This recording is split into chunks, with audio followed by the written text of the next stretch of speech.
Aman, if you can check the audio of Vikar and see what the issue is.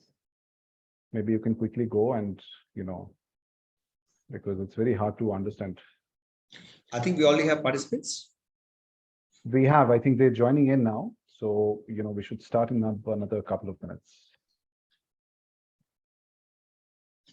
Is there still an echo now?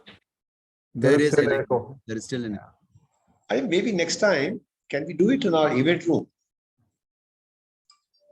Yeah.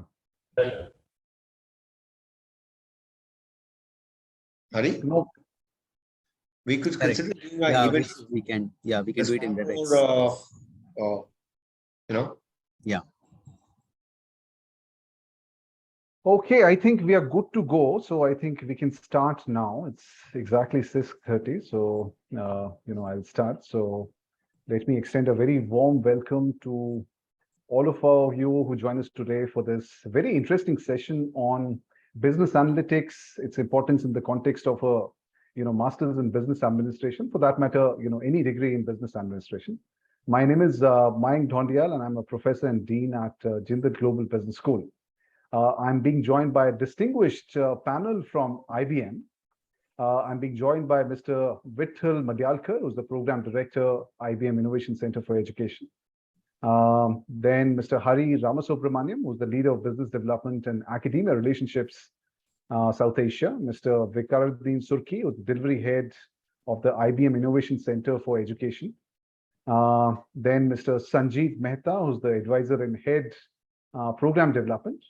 I'm also being joined by Professor Meenakshi Tomar, who is the program head of our one-year MBA program that starts this August 2022. Now, of course, a bit about the university. The university started in 2009. OP Jindal Global University, as many of you might be aware, is India's #1 ranked private university 3 times in a row now, with a 1:9 faculty-student ratio. More than 1,000 globally qualified and internationally recognized faculty members, more than 9,000 students from India and different parts of the world, more than 50 world-class academic programs. JGU is also the only Indian private university in the top 150 young universities in the world. The Jindal Global Business School is the second largest school of JGU and India's premier research-driven business school. With a faculty base of around 130 plus full-time faculty members, 1,500 plus students. The B School at JGU runs 11 different programs, and as part of a vision of being a globally acclaimed business school, developing transformative ideas and people, JGB is, of course, making rapid strides towards excellence. Now, we all know that technology is increasingly, disrupting the business landscape globally at multiple levels, and therefore redefining the technical as well as the managerial competencies of successful leaders as well as managers, right, who are looking to make a mark in the world. Now, as technology becomes more and more mainstream and the traditional practices move towards obsolescence, there is demand from the industry for people who can combine the business and technology aspects, and therefore can deliver tremendous value. Now, this is the reason, of course, that JDBS has multiple collaborations with top names in the industry, and IBM is certainly, is one of them. IBM, or the Big Blue, of course, needs no introduction. JDBS has a strategic partnership with IBM, wherein our students will get an excellent opportunity to get certified on analytics courses by IBM. Now, of course, to get expert views on the role of technology and specifically, business analytics in better managing organizations, we have an expert panel from IBM. So without further ado, let me just go to them and take their views on this very important, intersection of technology and management, what, impact it is having on the kind of skills that is now being demanded by the industry, what impact it has on how the MBA program, or for that matter, any management program, needs to be curated, and many more. So, I'll start this conversation by going to Mr. Vitthal. And Mr. Vitthal, I would like to, ask your opinion about, your take on the role technology plays for today's managers and leaders. Now, of course, you have been with IBM for a very long time now. So, what's your take on why is it really necessarily and increasingly becoming important for today's managers to be tech savvy? Yeah, first of all, Professor Mayank, I mean, thank you so much, for inviting, and it's great pleasure to be part of this session and my other colleagues from IBM. So with that, yes, absolutely. I think you said at the beginning of the session, technology is one thing which is you can't really, neglect, and it's changing. As we all know, I think it has been the integral part of corporations or organizations globally, earlier, but it is even more important today. I mean, you can't even think about an organization without operating without an technology, right? Be it a bank, or it could be retail or healthcare or any industry for that matter. I'm not talking about only IT, but any organization for that matter. Technology is the one which actually runs, literally there. And the last few years, it's even become more and more important. So when you talk about the leadership or the managerial thing, again, I mean, it has been, the traditional business schools used to teach on these traditional areas, be it on human resources or finance or sales and marketing, etc.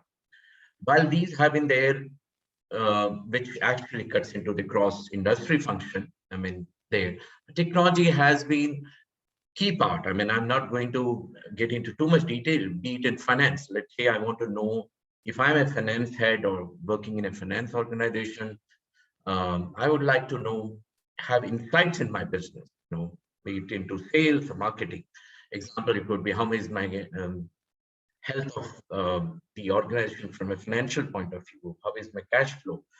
If I am an HR manager, then I want to know insight about the attrition, or the talent acquisition. It could be so many problems you can't imagine today without this, and same thing goes with the sales and marketing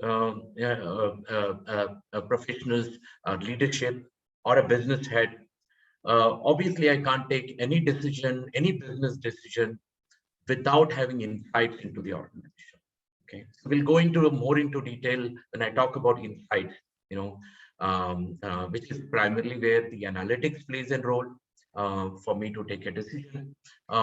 Being myself in both technology, area, as well as into a leadership role within IBM, I think it comes in really literally every minute you can't think about without technology. So integral part of it, and it has become so important, especially these days. You also have the social media coming in, be it on Facebook. We'll talk more about it. So I would say that it's absolutely necessary. Earlier, we used to have some gray area. Now that gray area, we don't know where the line is crossed there. So you can't simply say, well, I'm a business person, I don't need to learn technology. I mean, earlier people used to only know Office, Excel, to that little extent, whatever there. But today, I think one has to look at it. So that's what I feel it is. It does.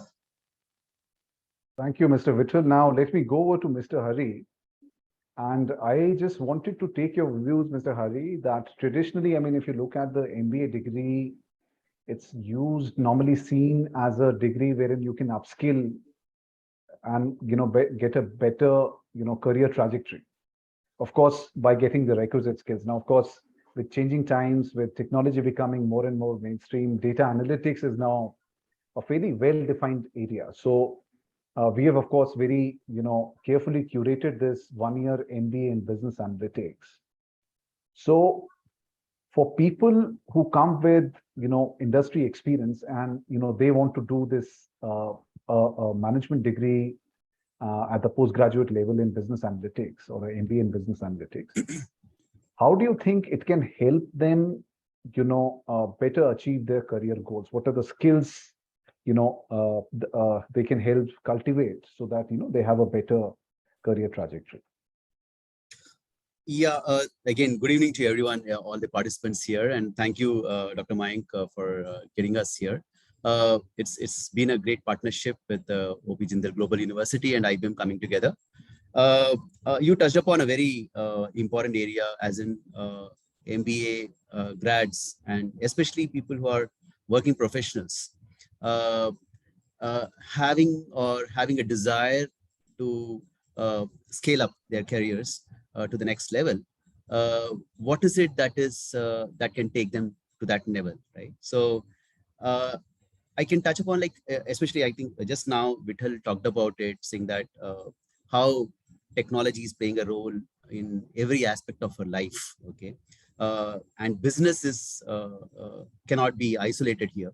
And every business, if you look at it, whether it is e-commerce industry or hospitality industry, healthcare, you talk about telecom, banking, all of them are now, there is a very, very important ingredient of technology coming into play. So, and management or within the organizations, any domain businesses that we can think of, they also now need insights into some of the data points.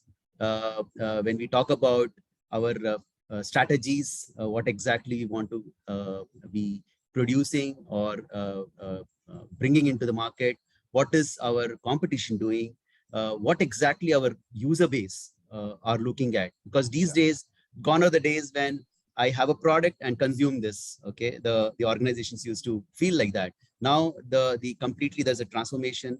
It is basically the user who are demanding product or services, and you have to actually work around your services to target the requirement from the users. And how do you know that? You can know it only with the coming together of data, and the data comes out through various mechanisms, and that data comes through whether it's like social media applications which are being used by users right in the villages to the towns and cities across countries, continents, and that data actually people bring it out, and you can churn it and create knowledge out of it. And that knowledge is what takes you or guides you to taking those steps which are required from the management's perspective, as in where you need to implement your products and services, what are your target market segments, which is the cities and towns which will, where if you launch your product and services, it will become a hit immediately. And these are the kind of insights the management teams are looking forward to right now. And the MBA students should be learning your prescriptive analytics, predictive analytics, social media analytics. These are the things that are required from the MBA or management student perspectives. And that is what we are bringing it together in this program, so that all of these areas which are required from the analytics perspective are covered, and you get a hands-on experience while you are graduating through this model. Wonderful. I mean, you did mention a few courses there in the area of business analytics. And let me, go over to Vicar now. I think, as the academic delivery head, I think this is something that, we can get inputs from Vicar. So Vicar, I mean, what is the value? Because, you're part of this, IBM system. And obviously, IBM has multiple partnerships with a variety of different institutions. So where do you see the real value of, IBM delivering courses, the analytics courses for institutions? So what is the real value for the students? Because, as you know, Jindal Global Business School, as part of the partnership, will be offering our students the opportunity to get certified, on these data analytics courses in collaboration with IBM. They'll get an IBM certificate at the end of, all these courses. So if you can, tell our participants a bit about the value of these courses being delivered in collaboration with IBM and the value of that certification. Yeah, so first of all, a very good evening, and I hope the audio is still better now. It's slightly better. I'm sure, some improvement can be made, but, we'll do with it for the time being. Thank you so much, Dr. Mayank, for this invitation. And see, we are talking about the industry expectations. What does the industry expect? So this is where the students go and work in the industries. It can be any domain. It can be in e-commerce or healthcare or banking, finance. So the industry expectations are totally different. The industry expects students to be ready to be deployed on the project. But those days are gone when Infosys used to come to the campus, they used to hire students, and then they take back them to the campus and they give another training for 6 months. So those days are gone now. I mean, most of the industries, they are on fast track. They are looking at students who are ready to be deployed on the project. But how does this happen? So, I mean, see, academicians are good, fantastic, coaching, training, everything is there. But when you get in an industry expert to teach these subjects, he would be giving you the latest current thing that is happening. What are the latest tools? What are the latest technologies that are upcoming in the market? So he brings in a lot of industry exposure to the students. At the same time, he gets a lot of use case scenarios for the students year on year. They work on applied aspects. Most of the industry people, when they go to the campus, are subject matter experts. When they walk into the campus, their mindset is totally set in a different way. It's not like a regular classroom teaching. It is, they engage the student on the applied aspects part. Point number one. And number two is the use case scenarios, the current live scenarios, what is going on in the market, and the latest tools and technologies, what is there in the market. There are so many tools that has come up today. You have open source tools, you have proprietary software, open source software, but what is that software that is being widely used in the market? So these people come with this rich experience and start teaching the students in a different way altogether. They give an industry perspective. Their examples are totally based on industry perspective, and they work cross-domain. It's not only about analytics, students reading only analytics or doing only analytics. How artificial intelligence can come into analytics? What is the role of cloud in analytics? How does it go? How to build applications? How do you take applications and put it on cloud? How do you secure it? So these subject matter experts get in all the cross-domain technologies to the students. So, and the projects for the delivered to the student is typically cross-domain projects. But this is the value what they get in when they start teaching to the students. Wonderful. Thank you very much, Mr. Vikar, for that. Let me come over to Mr. Sanjeev Mehta. Mr. Mehta, I would like to get your views. It's often said that business analytics as an area, of course, it's rapidly growing. It's also adding a lot of value to organizations. But it's also often said that there is limited talent available in the market, that organizations can't get enough talent to address this need. So people who really understand data, who can really apply these tools and techniques in the right context, and generate value for the organizations, that talent is limited. Now, what are your views? What do you think about this particular situation? You're on mute, Mr. You're Mehta. on mute. My bad. Let me answer this way. I would like to bring some historical context to this first. Okay, how the landscape has changed and how the role of business managers have changed and why data has become important and what does the future looks like for data. Right. The most important thing is that in businesses or life, you have to make decisions. Right. Now, I'm reminded of a famous saying by Henry Ford. When he launched his car, he told everybody, you can buy my car in any color as long as it is black. Okay. So, and at back home, we have seen a situation where each one of us had to tilt the scooter before it had to start. Right. Now, these were the eras when Hari very beautifully put. Right? At that point of time, customer insight was not important. Right? You produce and it gets sold and people are standing in the queue to buy it. So people had a decision to take the best license from governments, produce it, and that's the end of story. Okay. From there onwards, let's move to mid-80s. And again, I would like to relate to a wonderful story, which was the world's most iconic company, Coca-Cola, did.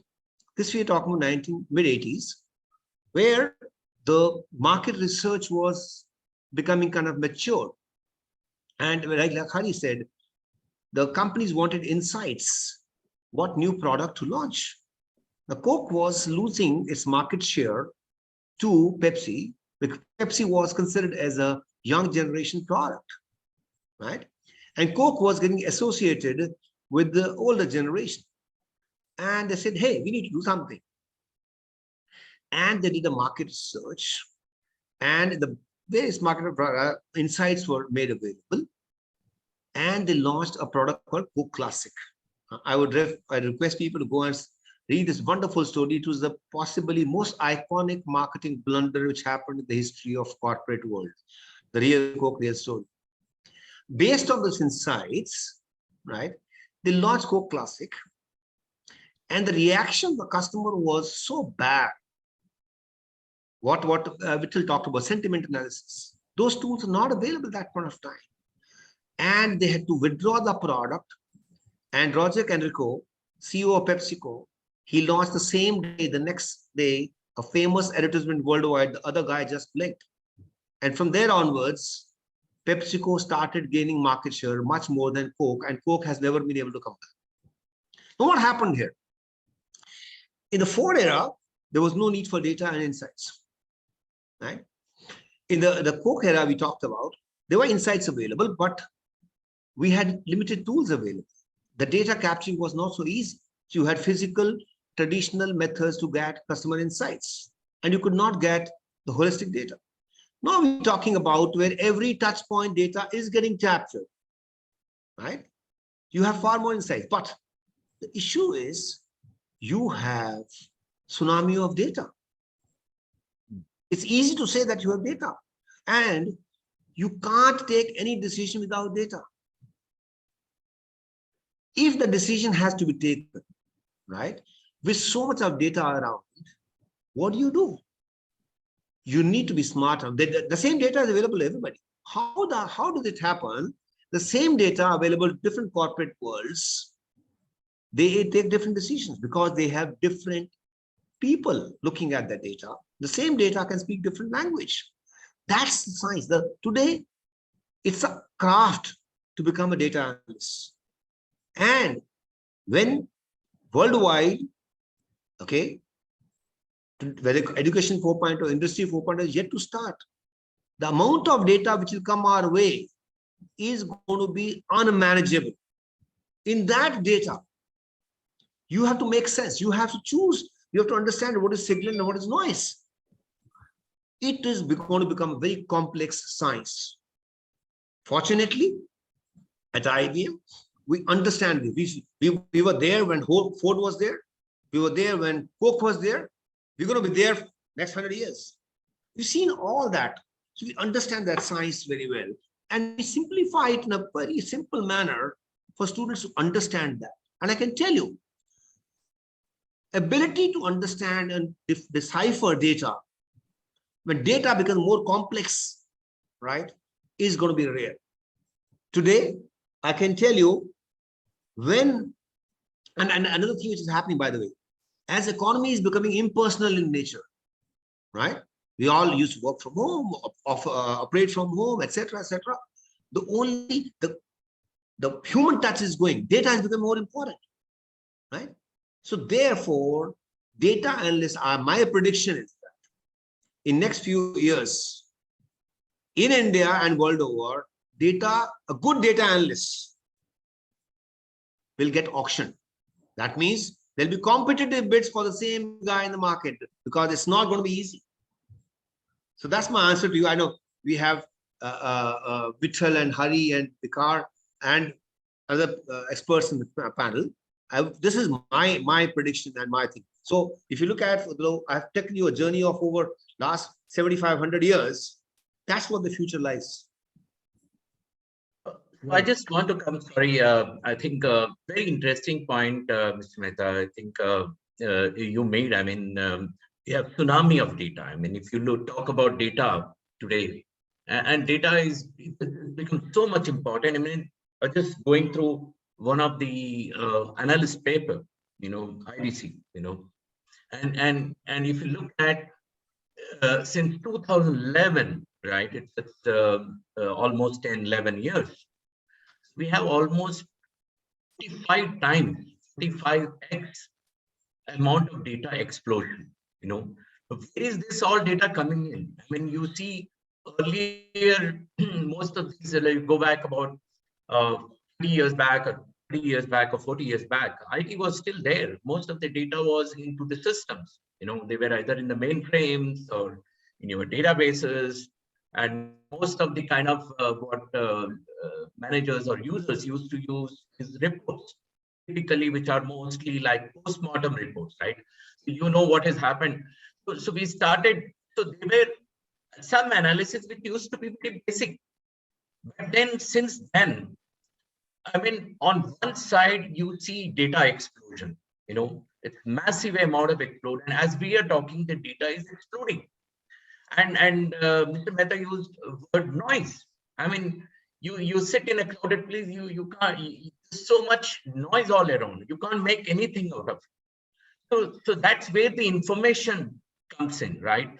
Getting out of the data, the information, really, which matters to me and my business, right?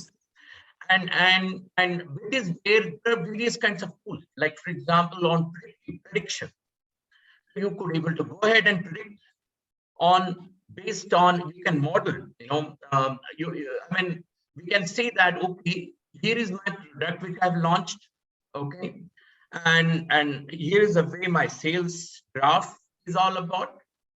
But then if I want to go into a little bit more deeper, I mean, there is a strategic competition is trying to come in. There's a market dynamics. Globally, something happens, war is happening, or some other factors, the budget, the government is going to come in. So now you start putting constraints to it, right? Various constraints, what you could put it. Then you model this one, right? So with that, now the picture is becoming complex, but then the tools makes it so easy for what we call as a predictive modeling, right? The tools, which is IBM has something known as SPSS modeler, or there's another tool from another company known as SAS, which is again one of the key tools. And you could model them by putting in all these constraints, and then look, how does it look like? Does the picture still looks the same? So you can able to use in your strategy. Similarly, there are on prescriptive side. On the data side, there's another key point I just want to bring in here is, while social media has one of the things, and businesses and corporations are using in the right way, whether it is recruiting, hiring, or it could be marketing any particular products. I think Hari, you and Sanjeev sir, you used on sentiment analysis. I mean, before even I launch or while I launch the product, I want to pursue how my product is perceived in the market. Is it positive or negative? Even on a Facebook, it goes in, right? So these are something. They are simple English on Twitters or your Facebook or any other social media. But then there are tools where you could able to extract these tools, and corporates or analysts can able to make sense out of it. So there are other things which is also helping is the merger and fusion of technologies. I wanted to bring in that another point, because it's just not, the analytics is just a tool just to make things interesting. I mean, you go back, I think, at least I remember during my school days or even in college days, when there used to be a cricket match, I mean, those days TV was also not there. I mean, there were not too much amount of, you see it on the TV, but then they were not statistics. There used to be a run rate, run rate, and this basic thing about some analysis down.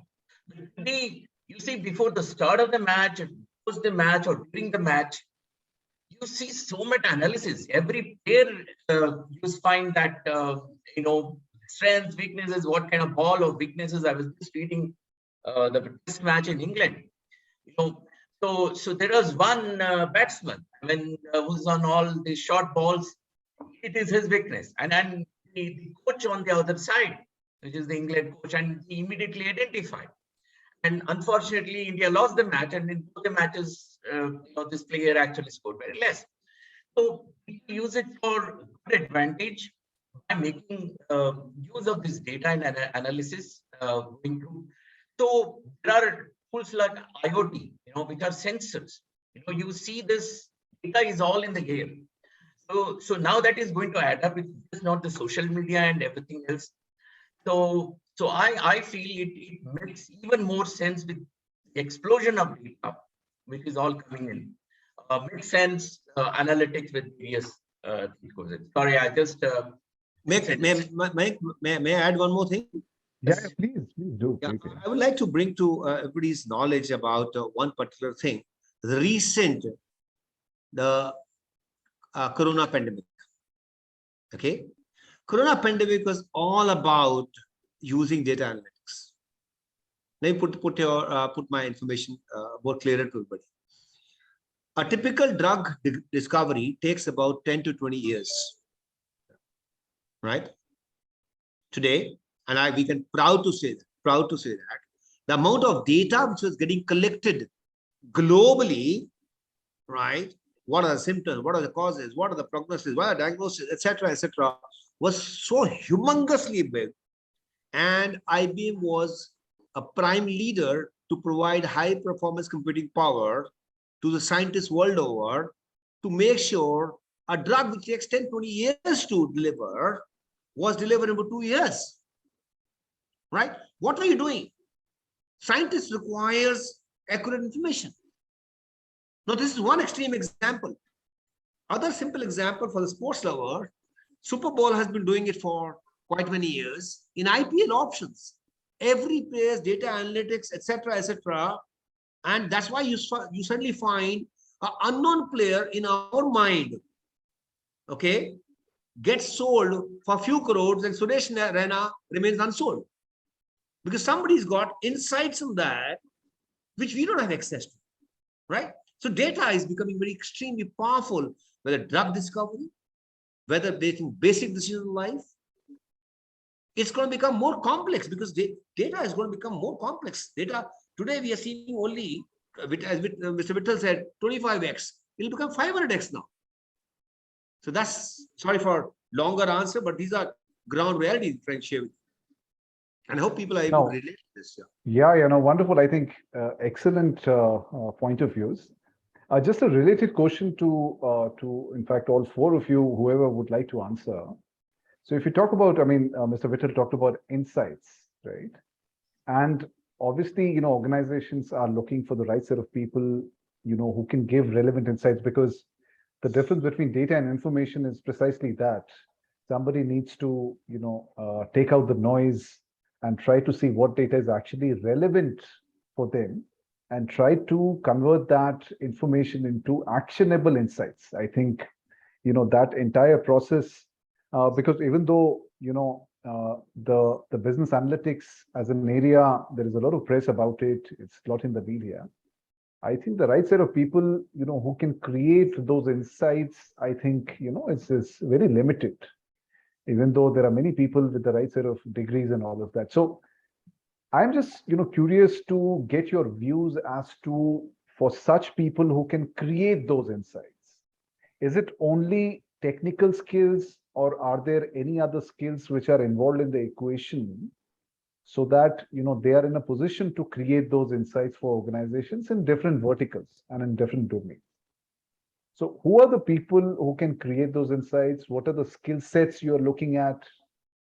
And how do people develop those insights? Because, people who are, interested in the MBA business analytics, obviously, I think this is something which is very relevant. So, this is a question to, all four of you, whoever would like to take this particular question. Yeah, Professor, Mayank, I think, sorry, Hari, I'll just, maybe you can come in. Okay. So I just want, to put analytics, of course, is very, very broad. And it's complex. It has evolved over the years. And just to put in very simple, okay. And this is even from an IBM perspective, how we look at it, you know. So if I really want to look at the analytics as a landscape, because again, this is getting complicated because it's spectrum or the landscape somewhere touches into AIML, you know, machine learning and deep learning. So I'm not going to complicate this into and make it more technical discussion, but I really want to put it into very simple. And then I'll come back to your question on, you know, particular from a business point of view, what kind of role we are looking at. So if you want to categorize analytics, you start from the left, and it's the simplest what it has been there. And if you look at historically the reports and MIS, what we used to call, you know, basically you used to have databases and you have some reports coming in, which used to come typically out of some your IT applications or whatever it is. It could be your ERP or it could be your HIMS. Those are simple MIS, management information system we used to call, and they are typical reports which will give you a view about how the sales in west is happening, north is happening, etc., etc. They are very static and it depends on the data, whatever, etc. From there on, we go to the next level, which is slightly more deeper. We call this as descriptive analytics. You know, descriptive analytics goes into, there are tools like Tableau and Cognos. IBM has Cognos, or where it goes into far more deeper into those things. You can even put in some conditions. It's still the postmortem. It's still with an existing data coming from multiple databases. It could be structured, unstructured, whatever. But then you can bring them in a certain form, and then you able to extract the information and knowledge from there. So there is descriptive there. Then comes the predictive analytics. So this we also call as advanced analytics. Predictive analytics is that example where we predict. You know, I was looking at that cricket match based on the strengths of the players and pitch and bowling, batting. You were able to go in and put and model this one. So typically, based on the challenges and constraints you put in and you model it, it gives you 70% chances, yeah, they'll win, or 3% somebody else is going to win. So, or it could be on forecasting, etc., and prediction. So this is on based on various constraints and challenges you put in.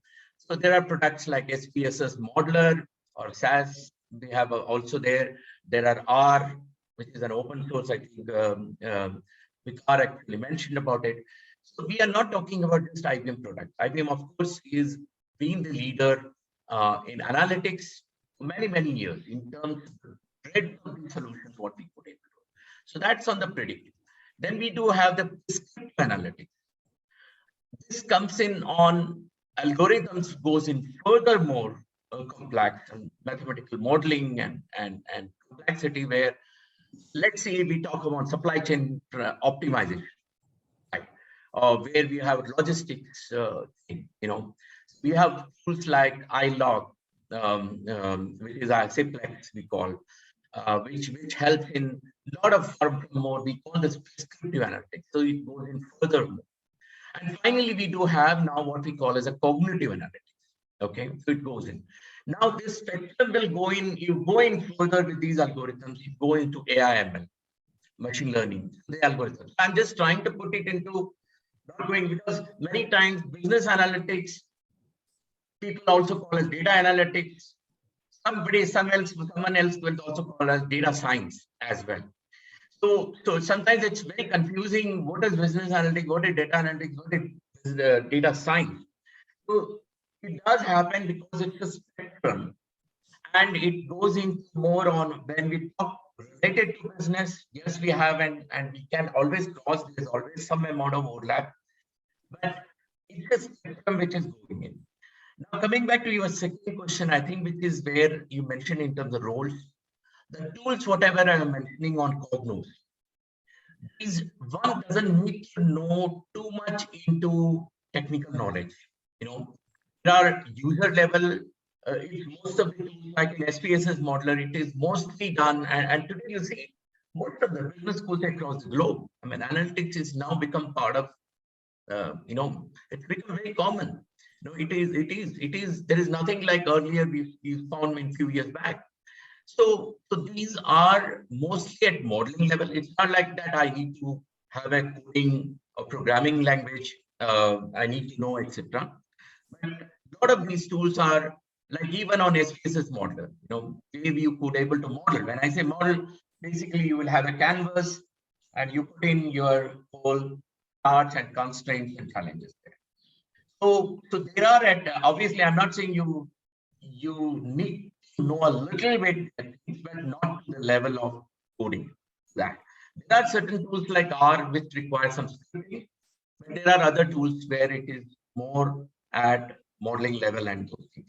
So even a data analyst today, yes, it is desirable if you want to go into more into detail. For example, on optimization side, there are Python programming, which has become very much. There are plugins for Python for optimization. So when you go into detail, yes, there are there. But then there are roles on data visualization side, how you want to represent it, or on modeling side, which is going to be, you don't need too much amount of time. What you need is business logic and logical skills and reasonable skills. You need domain skills. If I'm in a thing where I could able to see how I could able to get insights out of it. So I hope yes, there's a roles categories for everybody. That's what I mean to say. Hari, would you like to add to that? Insights. Yeah, absolutely. In fact, Vital covered it pretty well. Actually, that this management program has been designed in a way that it is not, there is no requirement for you to be a technical geek to get into this program. Okay, it's basically what we are talking about is that as a management student, okay, when you're joining an organization or starting up your own organization, you have to look at data and then capitalize on these data resources. Okay, understand industry specific challenges, understand data characteristics, and for each industry there are specific requirements which comes in.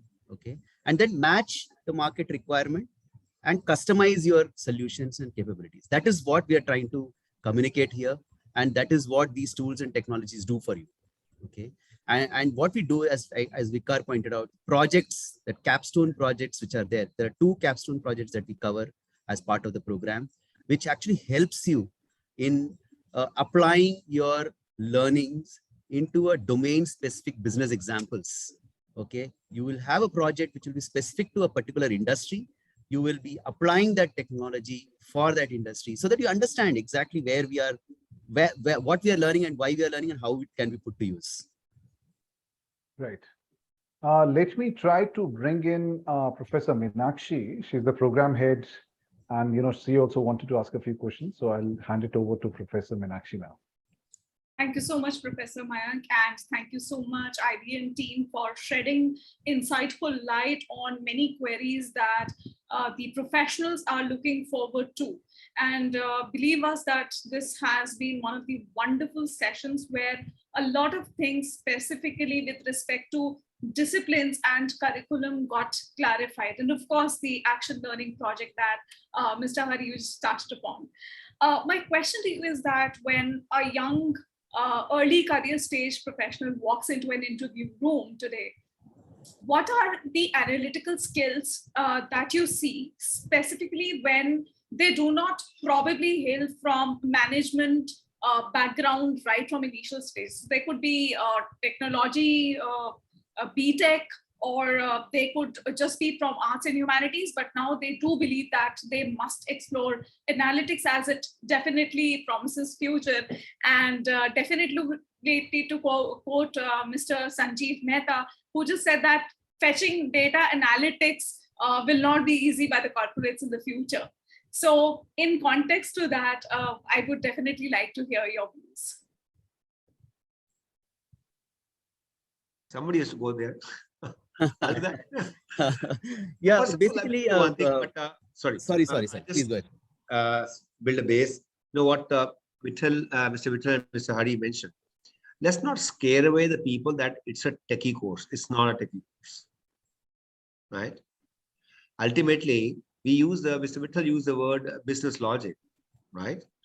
So as long as your business logic, domain logic in place, right? You are using easy to use tools which do the complex job for you. You're not doing hardcore programming, right? But the fact is, you need, it's like drilling a oil from the deep shore. You don't need to deep dive yourself. You use tools.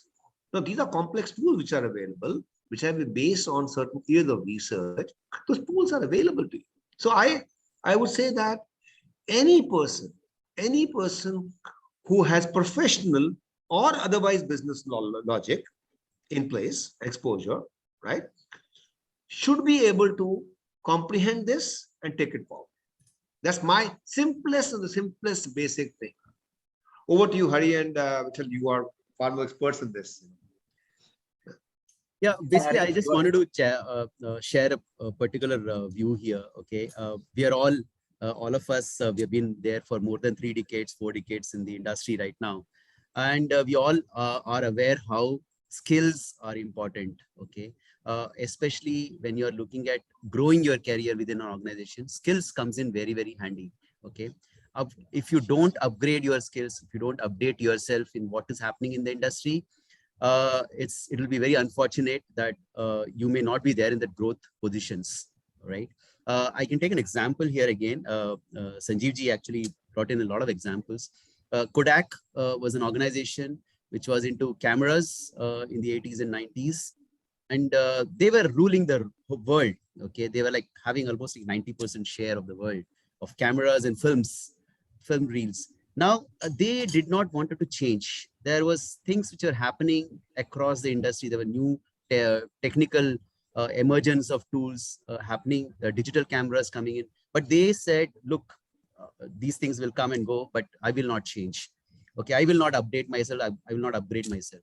However, what happened was in the next 5 to 7 years, they vanished from the market because they did not upgrade their skills. They did not have a product which was looking at the market requirements. Okay, that is what is required if you're looking at growing your career. And how do you do that? You learn it from the best of the best.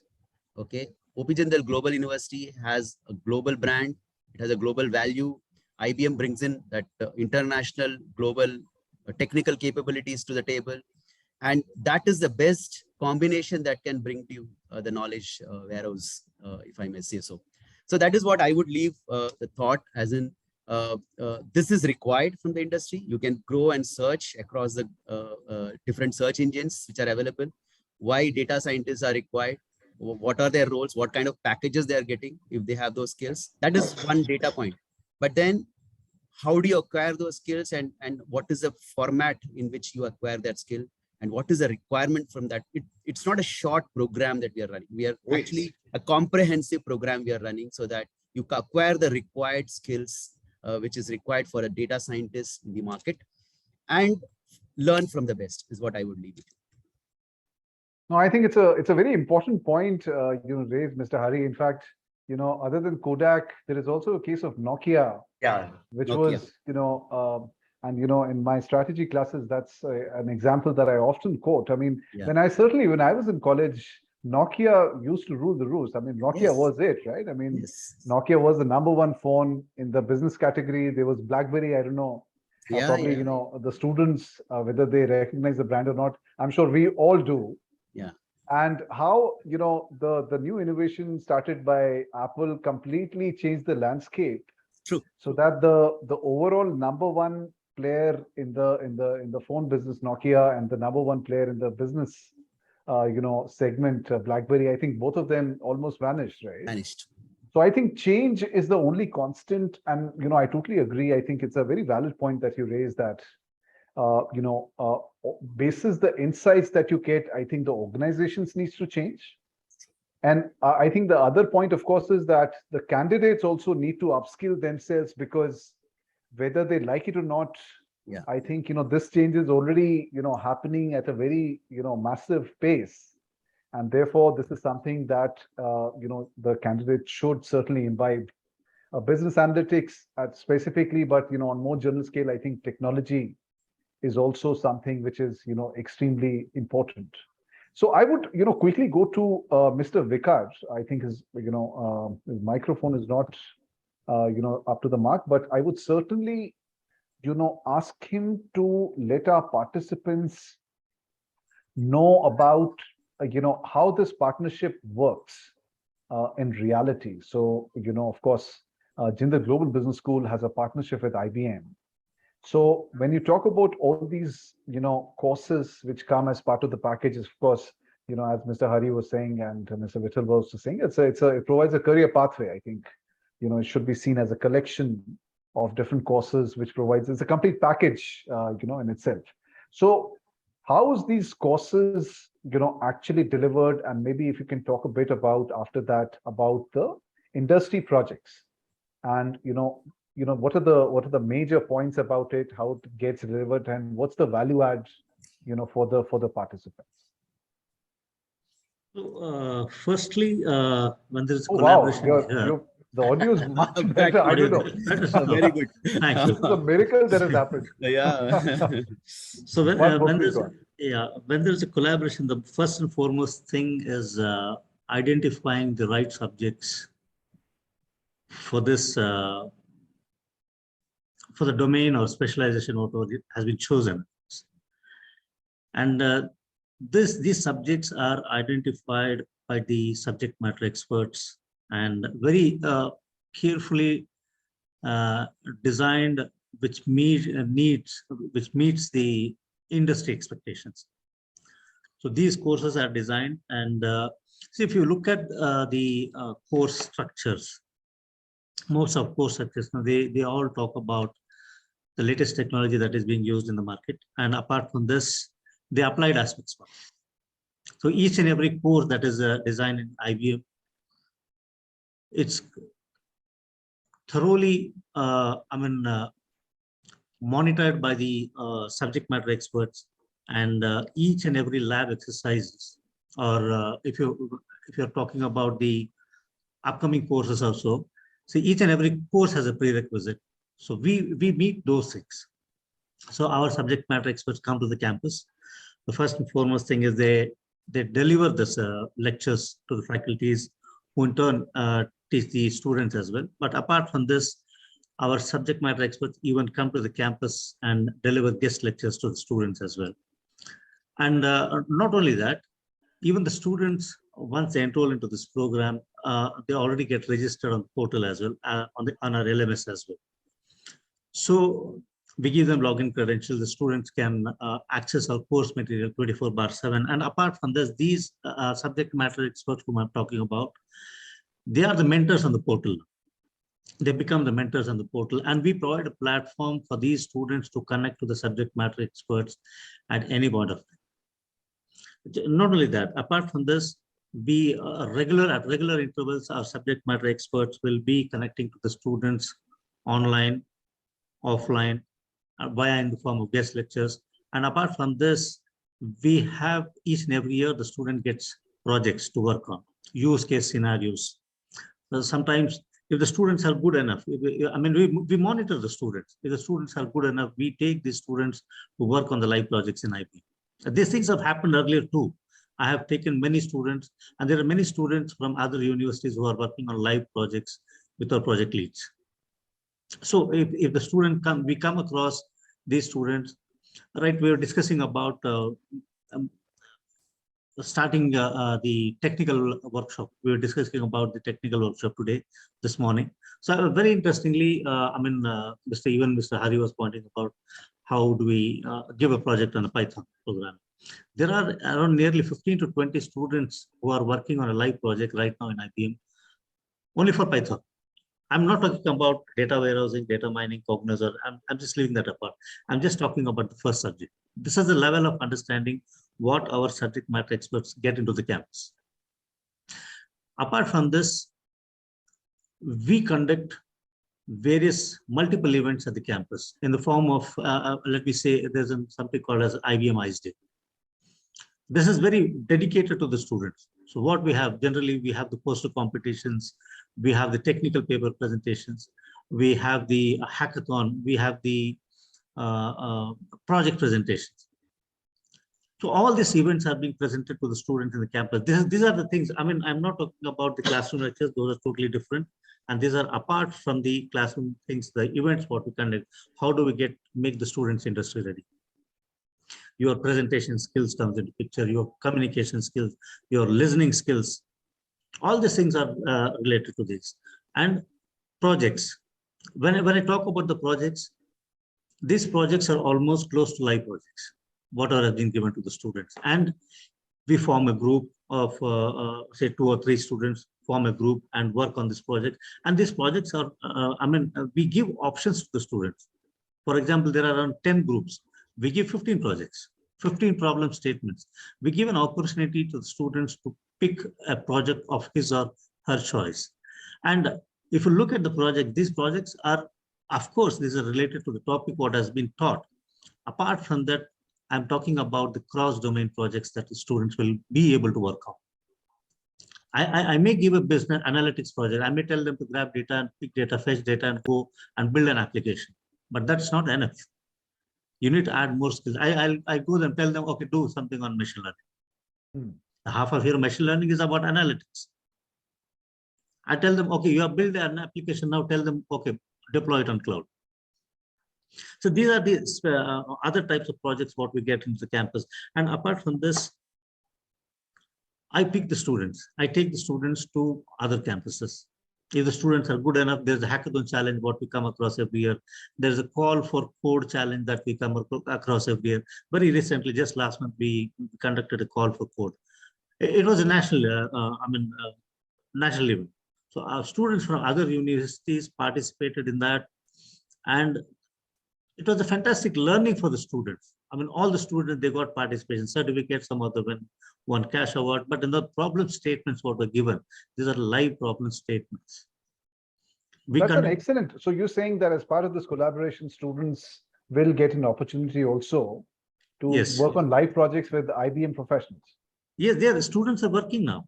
Already the students are working now from other universities. I have handpicked students who are good enough to work on projects. Very recently, I picked 3 students from one of the universities down south, and he is able to build a database on Hive, which an industry professional finds it difficult to do. And this is the level of knowledge what our subject matter experts share to the student.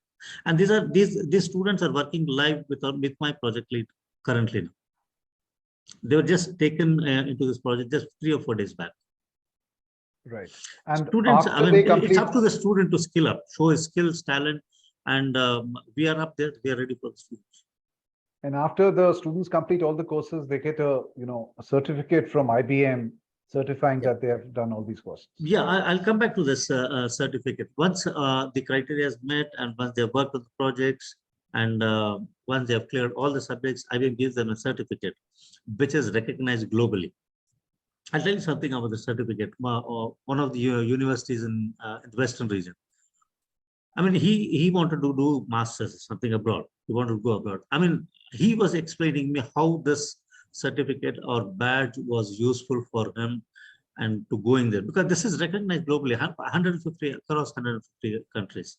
And more apart from this, it's not only about the certificate, it's about the preference what you get in the market.